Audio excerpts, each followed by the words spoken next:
Uh, with the recent gas prices being up, I believe we talked before. You said there was $11,000 just in the 1 month in gas. Um, what do you think about the inflation, and what do you think is the main problem that is causing this gas, if I may ask? I'm not going to go there today. I'll talk about the gas, and it is concerning for us right now. Obviously, we need gas to put in the cruisers, to get the cruisers to help the citizens. So, and last month's bill was over $11,000, and I'm concerned from some things that I'm hearing. I heard that it was going to be, $5 by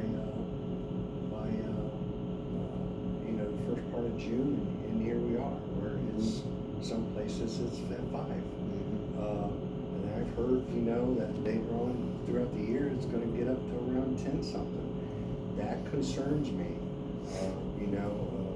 With the amount of gas that we use and the cost that it's going to be.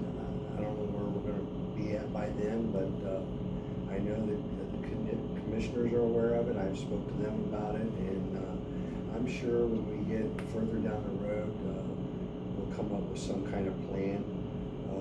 I don't know if anybody has a bunch of horses they want to give us. There you go. No, it's serious though. This gas is just outrageous. It's costing. It's rising everything. It's just everything is rising, and the cost of food, and your things that parts that you need. They're costing more. Food's costing more. It's just it costs more to go to work. Some people don't. Some people don't work right where they live, and they've got a distance, and it's costing, taking more out of their pocket to get to and from work than what it did when we had a different president.